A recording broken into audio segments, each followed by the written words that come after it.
The Sisterhood draws women from many worlds to advance our species and govern the future.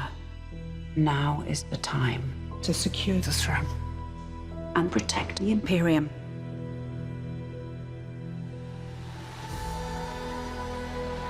Welcome to the official Dune Prophecy podcast. I am Greta Johnsen. And I'm Ahmed Akbar. On this podcast, we're going to unpack the new HBO Original Series, Dune Prophecy, episode by episode. Set 10,000 years before the events of the original book by Frank Herbert, this series follows the mysterious Sisterhood that will eventually become known as the Bene Gesserit. And every week, we'll break down the latest episode, sorting truth from lies with the show's writers, cast, and crew. But today, we have a very special primer episode for you, a crash course to prepare you for Dune Prophecy. That's right. Whether this is your first time in the Duneverse or you just need a little refresher, we have you covered. We are going to take stock of what to expect when the series premieres on November 17th by breaking down the trailer and talking with showrunner, writer, and executive producer Allison Schapker. Here's your spoiler warning. Since we're talking about the Dune universe in general, we will spoil the story in Frank Herbert's book and the recent Dune films. So if you haven't seen those yet, go check them out. They're both streaming on Max. There's a war hidden in plain sight. I'm the only one that can tell you the truth.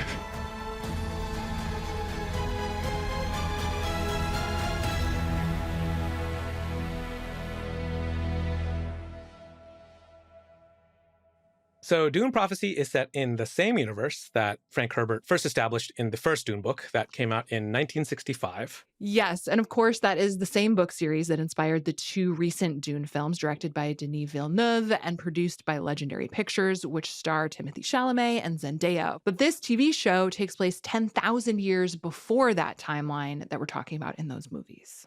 And of course, Dune has captured the imagination of so many people across the world. And we are two of those people, and we are your hosts for this new podcast about Dune Prophecy because we are both super stoked about Dune. So just to give you a little bit of background on me, I am a food reporter at the Chicago Tribune, but I also have had a long history as a podcast host and culture journalist writing about American Muslims and religion. I am also a journalist. I am a podcast host and interviewer. You might know me as the co-host of the official Game of Thrones podcast. So I also really enjoy talking about fandoms, especially adaptation, as a big book nerd. And I think my first Dune memory is very hazy. It involves a high school party when the David Lynch Dune was just sort of on. So I vaguely remember sandworms, but that was kind of about it until the newer Dune films came out. From my teen years, I think my mom was kind of a prototypical super fan in her own way, in her own Pakistani immigrant way. I love so that. she loved Star Wars and sci-fi in general. What a great nerd. Yeah, big. So she made me read Dune, actually. I was kind of forced to, in a way. She said, it's really important and it really speaks to me and, please give it a chance. And I actually struggled a bit. The first 100 pages were kind of tough. I get about halfway through and I'm starting to really enjoy it. And then the last 3/4, I'm like, Mom, I have a headache. I don't know if I can do this anymore. They're just talking about Please battles. don't make me. Please don't make me. And she's like, okay, so do you want to know what happens? And I was like, you mean you're going to spoil it? Oh my and God. The other books? And I go, sure. Uh-huh. And she literally does a Wikipedia read. Oh my She literally God. just goes through every single thing. Here's what happens with the worms. Here's what happens with Paul. Here's what happens with... I love that. Yeah. So I got spoiled for the whole series before I ever read them. Which is really a funny way to get into a series. And I eventually did go back and read them. That is really funny. But what really brought me in is how much it mattered to her. Oh my gosh, I love that. Prior to these Dune films coming out, I think one of the things that was kind of odd about Dune, if you compared it to Lord of the Rings, was there wasn't really the massive pop culture imprint as opposed to the size of the readership. It really was because the challenge of filming it, really. It's just such a complicated story sense. to film. Yeah. And getting the philosophy and, history and all that stuff, the world building of it is very difficult. So we're finally in a moment now where Dune is getting its due. And it kind of reminds me also of like A Song of Ice and Fire, a Game of Thrones, in that like when I look at A Song of Ice and Fire, I see a lot of Dune in it also. And I see that same ambition, which is like a fantasy thing that's like so big that it's like unfilmable. And it's about like a family falling, like the Starks and the Atreides. You know, they're very similar. They are very similar. That's true. So I see Dune's fingerprints all over pop culture, but it hasn't had its own time to really, you know, have its own space. And now we're in a little bit of a Dune-essence, you know, the Rena-Dune. We are getting to that place where there's going to be more material, and that's very exciting, I think. It is really exciting. It's interesting to think about like what specifically it is about Dune, because I think there are a lot of different elements. I think there's a lot of nuance there. And I think, you know, what I find myself looking for in really great genre fiction like fantasy and sci-fi is when you find something that doesn't take place on Earth, but that ends up feeling like it is so utterly about humanity. And I think that is something that you really see very powerfully with a franchise like Dune. And it expands the limits of your mind without needing to do spice. Unless you're into that, which is fine too, I guess. It's okay if we endorse spice. Spice right? optional. Okay, you can do spice optional There you reads go. of Dune. I like that. Yeah. So, to be clear, Dune Prophecy is a new story from the Duneverse. But even though it isn't a direct adaptation of any of the books, it does draw inspiration from the book Sisterhood of Dune, which was actually written by Frank Herbert's son, Brian Herbert, along with Kevin J. Anderson. And since the show exists in the wider Dune world, we thought it would be useful to spend a little bit of time on sort of the Spark Notes edition of the original story. Ahmed, I want to put you on the spot and ask you to do it. What do you think? Sure. You'll have to help me a little bit. You get to spoil it for us, essentially. Oh, yeah. Just like my mom. I'm going to do exactly. Yeah. But yes, I'm happy to help. So in the first Dune book, it's the story of Paul Atreides. He's from this noble, great house, the Atreides. His mother, really interesting person, Jessica, she's part of the Bene Gesserit. It's this shadowy, exclusively female organization. They rely on political manipulation. They do some religious engineering, social engineering, and they have some very, very cool abilities. They have a couple different very interesting methods of communication. They have like these hand signals. They also have the voice. Essentially, they can force people to do their will, which is obviously extremely powerful. They also, based on the way Jessica has trained Paul, there's a lot of just like very astute behavioral analysis that they're also really good at. Yeah. So they're just very good at reading and manipulating people, which of course ends up being very interesting.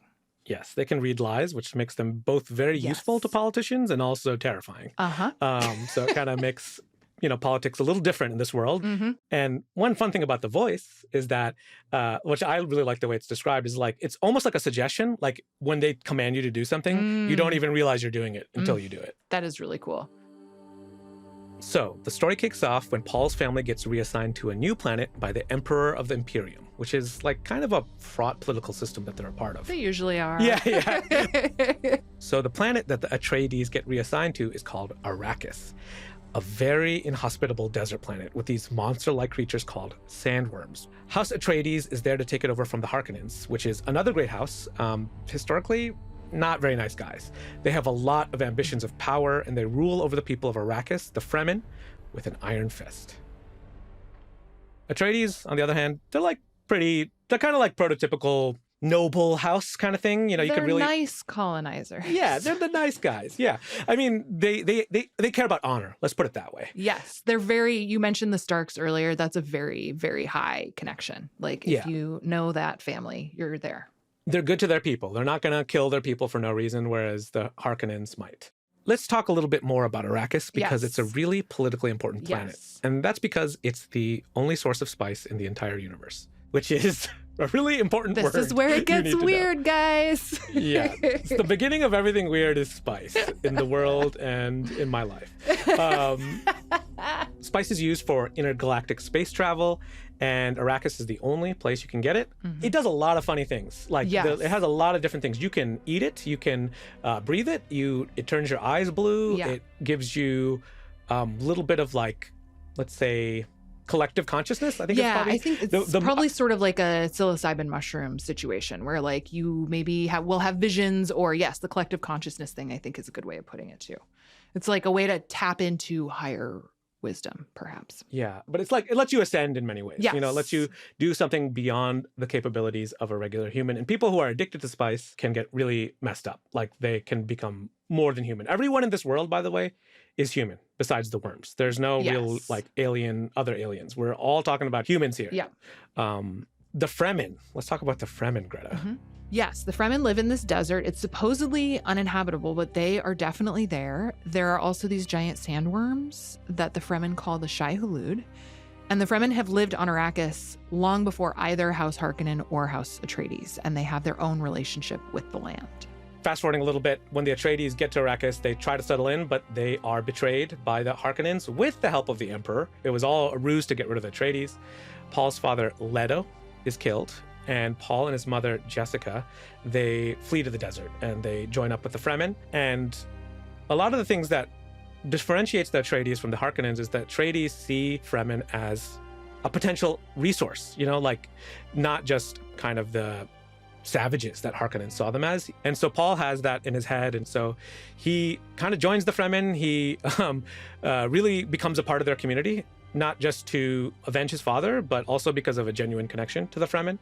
And the spice is really messing up Paul, okay? It really messes up Paul. Paul does not have a good time. Like, it is all downhill for Paul from here. Like, mentally, he's not doing okay. So I should have mentioned, he's the first boy, right? Or man to have any Bene Gesserit training. Yes, Jessica kind of broke the rules when she taught him what she taught him. She's breaking a lot of rules. And the shadowy sisterhood is like, it's kind of interesting that Paul can do this weird stuff. He seems to have prophecies. And, you know, let's let it happen. So when he goes into the desert, he gets exposed to more spice. He gets exposed to more Fremen culture. He really becomes that collective consciousness. He can see the past and the future. And the Fremen see him as Lisan al-Gaib. Mm-hmm. So they had this prophecy that the Lisan al-Gaib would come and free them. And he's like kind of not into this at first because he didn't want to, you know, he really respects the Fremen, honestly. Like, he likes their culture. He doesn't want to take leadership, but he just keeps getting pushed into the situation where it makes sense for him to be the religious and political leader. And they attack the capital of Arrakis, Arrakeen, and they take control of the planet. And that's essentially when Paul becomes the emperor with the Fremen by his side. And that kicks off the story that unfolds over the next several books. It like becomes much more messy than you expect. And like a lot of people read this, like they're like, yeah, Paul, you know, he liberated the Fremen.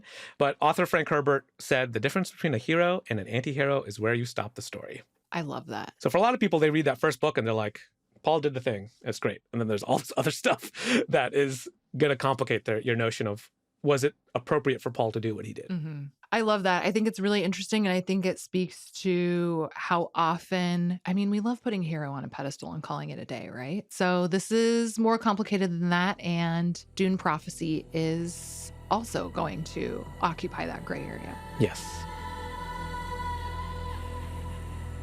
Okay, so this brings us to Dune Prophecy. Ahmed and I have already seen the first episode, and I can tell you we are pumped for this. Here's the official blurb for the show. 10,000 years before the ascension of Paul Atreides, Dune Prophecy follows two Harkonnen sisters as they combat forces that threaten the future of humankind and establish the fabled sect that will become known as the Bene Gesserit. Yes. Of course, two of the names that we're super familiar with from the original Dune story are Harkonnen and Atreides. I think one thing that's really exciting about this TV show is that we are going to see characters from both of those houses, in addition to a number of other great houses. But of course, since this is 10,000 years before, obviously the dynamics are going to be maybe a little different than what we're expecting. Right. Dune is so great at inverting who are the good and the bad guys. I mean, the Harkonnens, certainly the antagonist of Paul's story. We're seeing them here as the protagonist. And, you know, Atreides, we don't really know what they're going to be doing here. I'm really curious how they're going to relate to the Harkonnens 10,000 years in the past and whether they're really more alike or more different. I think that's one of the interesting questions that comes up about these two families. Yeah. Well, and I do think like we've used the number 10,000 years a lot. I would like to invite listeners just to consider like how many, like 10,000 years ago in Earth history was a really, really, really, really, really long time ago. So I think it's really interesting that we get to revisit some of these families, but in like a completely different context. And another big part of the show we have to mention is that it takes place right after the Great Machine Wars, a war between humans and artificial intelligence called thinking machines. Humans won that war, so when we start the show, all thinking machines have been banned. That's a really interesting layer to Dune lore that I, as just like a first book reader and 2 movie watcher, was not familiar with. So I'm really excited to see the elements of that in this show. Mm-hmm. So I really love the Bene Gesserit. I think they're probably my favorite part of the original Dune story. And I'm excited to talk more about them with you because they're always in the room where it happens. They're working behind the scenes. They are dictating how things go in the Imperium, but you can also never quite fully figure them out. Like they're really mysterious. Yeah, you can't put them in a box. That's what's amazing. Like you don't know. They're so unpredictable. Yes. You know, there's individuals within it, the group's general aims. Mm-hmm. Like that's really how the world kind of works, Yeah. you know? And I think they've done an amazing job in this world of making you feel kind of inspired by certain elements of them, kind of terrified of them. Mm-hmm. You know, like you really don't know how to feel, you know? There's a lot of good, there's good and bad in everybody. Yes, it's just you know? sketchy in the best possible way. Yes, I would agree with that. I think one of the things that the Frank Herbert books take from real life is the Bene Gesserit as like influenced by real historical orders that, you know, were monastic or mystic or whatever. That could be, you know, for me, the most obvious one was the Sufis from Islam, but you could see them as nuns. You could see them as Shaolin monks. You could see them as Kabbalah followers. Like there's so many different ways in which they have real kind of parallels with history. Yes. And kind of a fun fact is that Brian Herbert has said that the inspiration behind the Bene Gesserit were his dad's Irish Catholic aunts who tried to force Catholicism on him. And I think that does make a lot of sense because, you know, the word Gesserit does sound an awful lot like Jesuit. Which blows my mind. I actually thought about the other word in that, Bene. It's actually used in a lot of the biblical languages, you know, Hebrew, Arabic, you know, the Abrahamic ones. It means like son of or tribe of, Bene in Hebrew, in Banu in Arabic. And so like, you know, I assumed it was used as like a tribe, you know, like the Bene Gesserit are like an adopted tribe. So like, I never thought about the Gesserit side of things. I always paid attention to the Bene part. And other things, by the way, in Dune are Bene whatever society. So yeah, it's a combination of 2 different religious traditions, which is like the way Frank Herbert was such a interesting guy. He was smashing things together all the time. That's awesome. I love that. There's so many ways like a Bene Gesserit can influence a story, and it goes to show you like all the different forms of power that can happen in a political system, and especially like I think the gendered element of it is very interesting to me. Just like the fact that they are not openly taking power, but are they the real force behind the Imperium is I think an open question that probably people have debated for decades. What do you think? Like, what is your feeling like? What is the Bene Gesserit? This role in this? I think that was what I was most curious about. I was kind of excited that they didn't spell it out because it left a lot of room for interpretation. To your point, like while not being visibly in charge, they are pulling the strings. They are in charge, which, I mean, in a lot of ways, arguably is the maybe not better, but like could be a preferred form of power, right? It's like, it's one thing to sit in the chair. It's another thing if you're like hiding behind the veil and you get to actually be the one in charge. You know what I mean? Right. And we should be clear, like, this is not a system where like the Atreides and the Harkonnens are like completely subservient and obedient to the Imperium. Like it is people with armies. So they have some power, you know, they can resist. So the Bene Gesserit like kind of unites these different factions in a way. Like it's the thing that many houses have, like a Bene Gesserit in their house in some way. I think that's super interesting. I also think the other thing about the Bene Gesserit is the fact that they have conflicting aims within themselves. Yes. Like it's not like when people do like Illuminati stories, which you could kind of analogize this to, sometimes it's like the Illuminati is all working towards this one thing. Right. And like, yes, maybe they do want to bring this, you know, perfect Messiah out, but everyone is going to have over 10,000 years. You're going to have a lot of different people arguing about how this is going to happen. Yes. I mean, that's what happens with real life religion, you know? For sure. So let me ask you a question. Do you think the Bene Gesserit are cynical, trying to achieve an outcome or true believer fanatics? That's a good question. I would say probably like any religious group, we shouldn't put them all in one box. It's true. Yeah. And Definitely. my guess is that there's probably a little of each, which is going to make for some very interesting drama. Yeah. Another thing that the Bene Gesserit do is like help set up marriages. And that's, obviously not foreign to anyone who's familiar with like any form of history, right? Where like, yes, of course you want the most like advantageous pairing between families is something that has happened for millennia in this world as well. But they are the ones who are like matchmaking essentially, which is also very interesting. And I think it's going to play a pretty significant role in this TV show.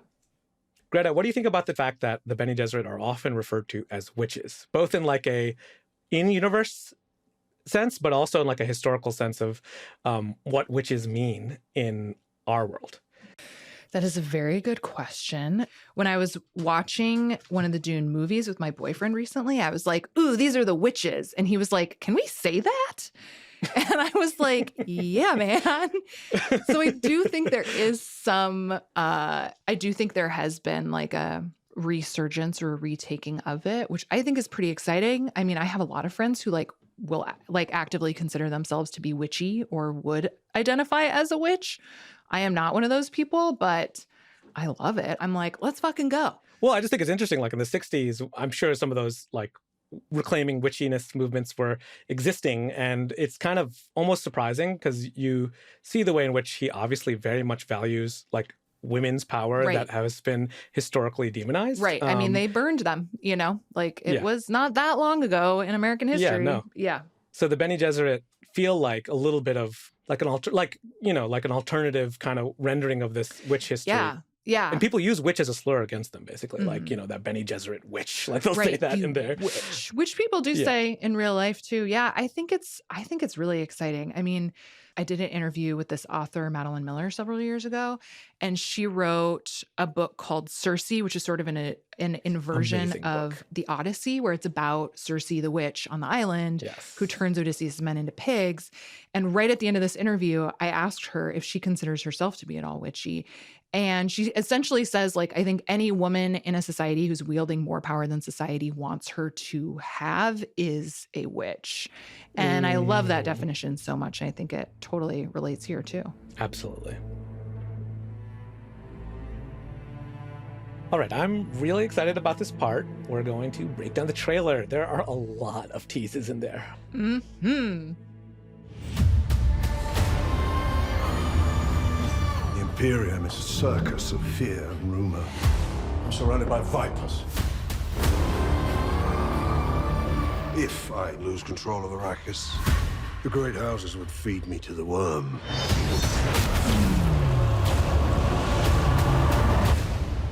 Your Majesty, the troubles are far greater than just Arrakis. So, without giving any spoilers, watching this trailer after having already seen the first episode, what sticks out to you the most? I think my general takeaway is I love how much they used words like secrets and rumors and vipers, and we get some sex, we get some fighting. Also, right at the end when she's like, I run a school for girls, it's just like, yes. Like very X-Men-y, I run the school for girls. Like, I don't know that I was expecting that when I first heard of the show, and it's kind of it's a fun twist. It's a fun, different way in to this story. And also, like, just seeing the planets that were there. We see Seleucus Secundus, which is the Imperial planet. We see another planet that is going to be the planet of the Sisterhood. And then we see Arrakis. So we're going to see a couple of different settings. And we saw some clubs. They're going to the club, looks like. That's not something that I would have associated with Dune, but, like, that's pretty fun, too. It's cool. Yeah, it's pretty cool. Yeah. I mean, even the idea of the school for girls where it's like, oh yeah, no, like I would watch a show about like teenage witch assassins. Like turns out, yeah. And they all live in the same place. Great. Let's go, Yeah. Yeah. We are so excited now to talk about Dune Prophecy and the Sisterhood with today's very special guest, showrunner, writer, and executive producer, Allison Schapker. Allison, we are so excited to have you on the podcast. Oh, thank you. I'm so excited to be here. Ahmed and I have both seen episode 1. We are very excited for you to join us in the next episode to break that down with us. But before everyone has seen the first episode, we would love to just kind of go like big picture on the show and the Dune universe and your relationship to it in general. Well, I am a Dune fan, and I have been since I read Frank Herbert's book as a teenager, and I have an incredibly visceral sort of sense memory of that experience. I think it was just very mind-blowing. And from that point on, I sort of have devoured Dune content through the years, and like everyone was blown away by Denis Villeneuve's films, and it feels like a very exciting time to be a Dune fan and to have the privilege of, working in the Dune universe. So I'm very excited to be creating as a Dune fan right now. It's hard to believe. Yeah, we talked about how Dune really sticks with you. It also something that I read as a teen, and I just have revisited and found so valuable over the years. And but we wanted to talk about how this kind of project came to be. Some of the characters in the show do come from a book written by Brian Herbert, Frank Herbert's son, and Kevin J. Anderson, Sisterhood of Dune. Can you tell us a little bit about how much of the show is inspired by that book and its story? Well, very much. We're inspired by the Sisterhood of Dune and the Schools trilogy that Brian Herbert and Kevin J. Anderson wrote. And I think it's so exciting that they chose to look at the origin of the Bene Gesserit when it was still an institution on the rise, when it was called the Sisterhood, and also Valia Harkonnen as the second Mother Superior of that institution, and her sister Tula. And I think that's just a brilliant sort of premise that we are not only going to look at the sisterhood as an institution, but at a pair of sisters who bring a very loaded family history with them as Harkonnen sisters. And I think that long before the Harkonnens become these sort of iconic villains, almost monstrous, this is a chance to look back at that family and what did it mean for these two sisters to be shaping the institution of the sisterhood. So first of all, I just want to give credit to the inspiration of that as being built into the novel. And in our series, we wanted to tell a story of the sisterhood that both looks at Valia Harkonnen as she came into power as the second Mother Superior. Why was she chosen to inherit that position and what did she do with it? While at the same time examining the ramifications of her at a height of her power. So to answer your question, I would say that we are tethered to the books a bit more in the past, in the young Valia storyline that you'll be seeing, and inspired by the books in the more mature Valia storyline you'll be seeing that's unfolding in the present of our series. The scope of this show and the universe is so wild. I wonder, how are you navigating that as a writer? Like, I feel like it's got to be a really interesting balance between like honoring the source material, appeasing fans, but also like eking out your own space because, again, it is 10,000 years. That's a lot of zeros. Yeah. It's been really, I think, one of the most challenging, but also, rewarding parts of it is trying to tell a story that if you're a Dune fan and you are bringing a lot of knowledge, maybe not to this corner of the Dune universe, but you're familiar with the lore, that there's great stuff and you'll be picking up on nuances and aspects that, that it's enriching and that we're not dumbing anything down. But at the same time, if you're somebody who has not seen even the films or read the books, that this is also a story grounded in character. And that's very much how I try and navigate the world building, is to always be up close with the characters so that there's a story that this could be a point of entry and it would be a way to discover all of that. And as long as you sort of get to know these characters and care, that's enough, that to propel you through the show. So what is it? I mean, it's funny. We've talked about this on the show already, like what it is for me and Ahmed, especially around like the Bene Gesserit. That's just like so exciting. I think seeing these powerful women. I think also just the idea of like, oh yeah, let's put a bunch of ladies together in like a dorm situation and see what kind of drama happens. But I would love to know like what it is about the sisterhood that you're really excited about. I mean, so many things. I mean, first of all, the mystique of the Bene Gesserit. I mean, the costume alone, I Yes. feel like, evokes scary nun vibes in the best possible way. And the shape of that costume that they're in was born out of the Great Machine Wars, where they had to fool thinking machines that they weren't human. So it reminds me of these garments that carry like a huge history with them, and that kind of stay the same over time or with small iterations, almost like a Pope's outfit or something, like you're like, it's just so iconic. Cool.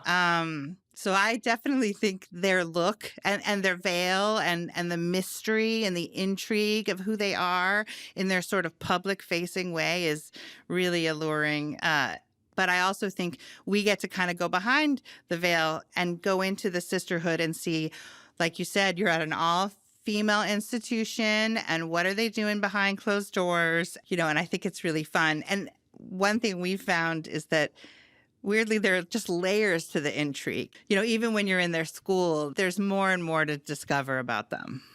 Yeah, what I love about it is, there's always this talk with the Bene Gesserit that there's this kind of master plan, but there's people in there who are, having different perspectives. Mm-hmm. But I want to go to the scary nun vibes. I want to talk about some of the real life inspirations, and research you did, both from the Dune world, but also the real world that inspired it. So could you talk a little bit about what are the sources you were pulling from and some of the research that you did to give us your take on the sisterhood? Well, I do want to make clear, they're not a religious institution, Right. but I think that Frank Herbert, had aunts who had a religious background and a Jesuit background that I think he was drawing from. And I think that even though they're not a religious institution, you see the trappings of a, they're called Mother Superior and Reverend Mothers, and they're walking around in, black outfits. And so with religion aside, I do think something like the Vatican was something like we thought about, like an institution that operates on many levels of power. So there's a sort of public facing role, and they're advising leaders of state, and they're in on very high level discussions in the negotiations and power plays. And I think the sisterhood has a very noble goal in terms of wanting to protect the Imperium and guide the future, but to what end and at what price? Like, what means are they willing to go to do that? I think they have a shadowy side too, and I think they have almost like a spy or component, as they gather all that intel. So they're slippery. They're pulling strings in a pretty powerful way. Yes, I love it. In many ways, like we're seeing the politics of different side of the Dune universe, which is, the great houses. We're really getting at the Imperium and the great houses and Right. sort of the feudalistic, neo-feudalistic, I think you've described it as. Could you talk a little bit about the political power structure that we're walking into here? Yeah, absolutely. I mean, humans are rebuilding, and they've fallen into a kind of what would appear on the one hand like a feudal society. You have an emperor and an empress sitting on a throne, but there are checks and balances in the Imperium. It is not just all power is concentrated on the throne. And part of that is there are also these great houses and these very noble families, these legacy families. So there's a kind of 1%, of the future, and they're vying for power. And it wouldn't be Dune if part of that wasn't access to spice and the wealth and that spice generates, and who's going to be in control of that. But the great houses can unite. They really do have power in the universe, and there's something the emperor and the empress have to legitimately deal with as a force. That makes sense. I'm so excited. Can I just say, like, in my family, the two things that we love to read are period dramas, Regency stuff, and sci-fi. So when I got in here, I Nice. realized that there's like a marriage happening amongst the great lords, and there's also like a sci-fi element. I was like, that's a pretty nice combo. Yeah. It's pretty fun. Totally. So since this episode is coming out before the show is out, for people maybe who are at least somewhat familiar with the Bene Gesserit from either the books or the movies, how at this point is the Sisterhood different from that? I mean, we're talking about 10,000 years, which is not a small span of time.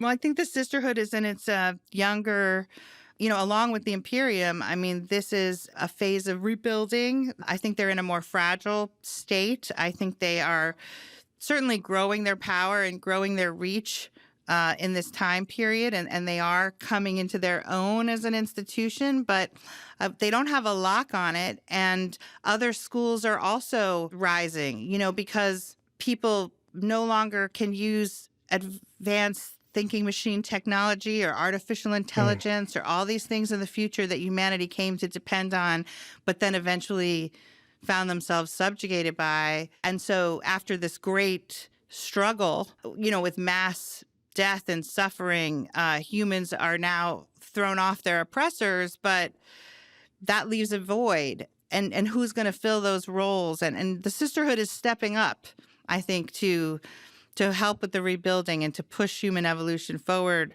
But other people are too. So it's a kind of competitive situation. And I would just say they're younger. They had the benefit of all that experience that they do in the films.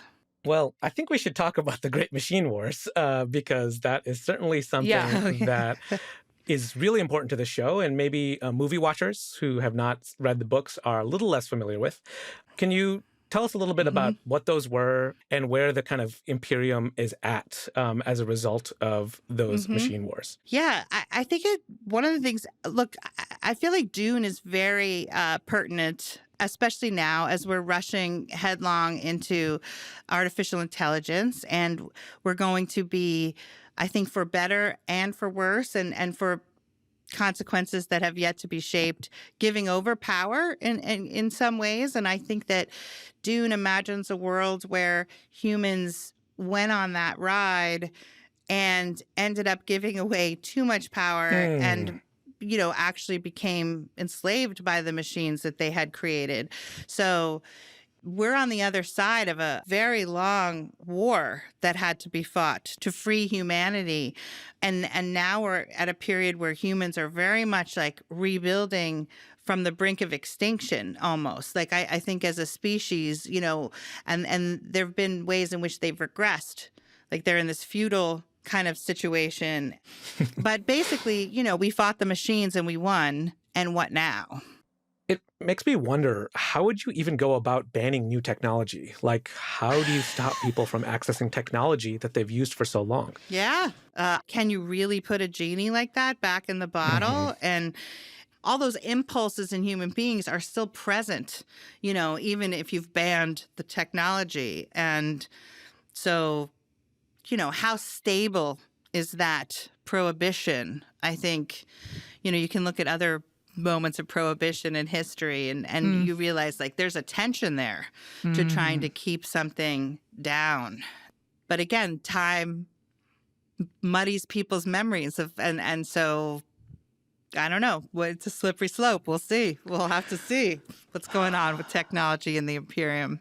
Well, it's so interesting thinking about it, with the analogy of us now, because it's like, sure, I do not want to become enslaved by technology, but also Google Maps is so helpful. Yeah, I want to drive around. I would like to know how to get to a place I've never been before without having to ask for directions 17 times. That's totally true. Like I definitely am of the age where I was in the car when my mother would be like, pull over and ask for directions. Yes. And my dad would be like, I know where I'm going. And, that's just not happening now. And now we have Gmail finishing our sentences, and sometimes I take a stand, they'll say like, you want to write thanks a lot. And I'll be like, no, I want to say thank you, my own way. And, Way to rebel, Allison. Yeah, exactly. I'm not giving over that power. But it's by degrees, it's by degrees. And I think that Dune is so exciting because it is asking these questions, and it is saying, what does it mean to be human, and what is our relationship to technology, and what are the dangers in that, and all, I think, perfectly good questions to be asking right now. I mean, you mentioned that the Sisterhood, this is still very early phases. They're still kind of figuring themselves out. Mm-hmm. The voice is one of the abilities that we see used in the trailer. Mm-hmm. Do you have your impression of the voice? And if so, can we hear it now, please, Alice? Oh, my God. I mean, actually, the voice is... You can't just do the voice. Like, you have to do it in many different layers, and then it's blended, and it's a whole thing. So I don't know, Greta. Well, we're practicing it. That's We're fair. practicing it on the show. I have tried a few times. It's hard. It's Any it's tips? a Maybe challenge. we could use some I would tips just say- on perfecting our voice. Yeah. I think moms. I think moms have a Ooh, mom voice, yeah, and yeah. when they're channeling all the mothers who came before them, it just have incredibly searing look, or can knock you out with the raised eyebrow. And I feel like the voice is kind of on a continuum, I guess, with being able to compel somebody to change their behavior. I love that. Also feminine power, at least in terms of the mom, It's Yeah. that tracks. Exactly. Little trauma thrown in. It's fine. Yeah. But that's really, that was something that is rooted in the books, and something that we were able to build out on. And where did that come from? And it really did come out of the specific backstory of Valia Harkonnen, and it was really exciting to get to tell it. That's so cool. So what I think is really cool about this period that you've chosen is that there is a lot of transitions happening. Dune is a lot about power and how different people share power, how different people grab power. And so all these transitions of new abilities, but also old things that are now being phased out, like the idea that we were talking about the thinking machines before, and then you have the other two new abilities that are coming into this world, which is truth-saying, really changes the political world, if you can tell when people are lying, and then the voice, which is you could be compelled to do something without wanting to. Yeah. How did you think about writing what this means for the power of this world, the power dynamics? Yeah. Well, that's endlessly fun and complicated and intellectually engaging to think about that stuff. I think that truth-saying is really interesting, to think what it would mean to be able to arm yourself, but then you're dependent on somebody telling you what's true and not true. And Right. and there is a trust there, and there is a gap in terms of what somebody's going to do with that power and that information. And are they always serving you? Are there times where they're serving themselves? At first blush, I think you would think a power of truth sense or truth saying would create a more transparent world, but I don't know that it necessarily does, because you're still dealing with human beings who have their own agendas, and can they be trusted? To what degree? And so those are very real questions. I love that. I think that's there's so many themes that I can't wait to kind of check in with you on as we go through the season too, because I feel like you've just planted so many seeds where I'm like, oh, I can't wait to see where this goes. Oh, I can't wait to see where that goes. Well, that's it. We want it to be fun. Yes. Too. Yeah. Yes. There are plans within plans, as Dun, dun, the Bene Gesserit Yep. are known for. I love it. I love it. Okay, so Allison, if you had an option, would you join the Sisterhood? That's a good question. I mean, they are pretty intriguing. I could see many paths for myself, but I think the Sisterhood certainly has a lure. I probably could. would you want to run the Sisterhood, or is that one of those like, no, that's way too complicated? Well, I mean, I love being a leader, but I love being in charge. Yeah, but I don't know that I would.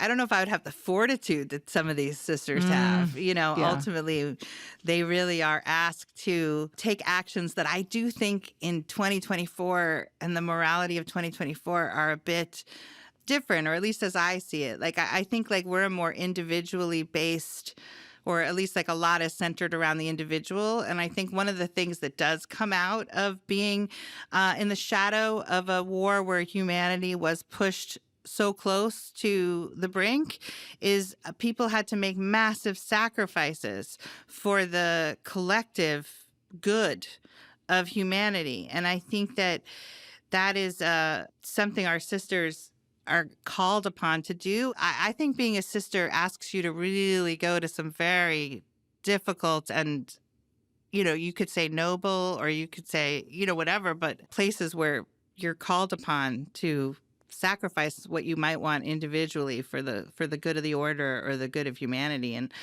so I don't know, that's a pretty intense place to be. So maybe I don't know, I'm talking myself out of it. Yourself out of it. I mean, I respect it. Yeah. If I have to choose Mentat, Navigator, Fremen, Sisterhood, I'm going to the Sisterhood every time, honestly. Yes, I don't think you could convince me the Fremen, I would probably, just because I am a frail writer type who has allergies to everything, I don't think I would survive on Arrakis. Otherwise, kind Very of appealing, hot. but, I don't think that's agree. made for my particular disposition and constitution. Yeah, I'm very pro Fremen, but definitely my lifestyle comforts would be rough. Yeah, I want the dorm. Yeah, who takes the most naps? Exactly. Thank you so much for joining us, Allison. We are very excited to talk with you again about the series premiere, which comes out this Sunday. Oh, my pleasure. My pleasure. Looking forward to talking more, and hope people enjoy the first episode.